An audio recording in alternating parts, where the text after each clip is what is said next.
In this video, I'll show you how to change the font in Windows 11. First, choose a font. Click on the Windows icon and open Settings from the left side.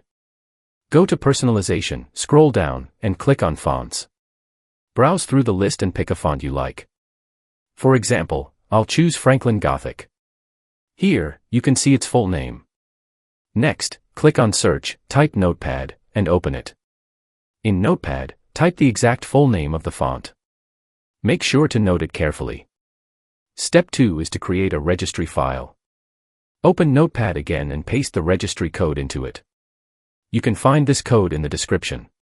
Replace the font name in the code with the one you noted earlier. Now click on File, select Save As, and enter the file name as changefont.reg.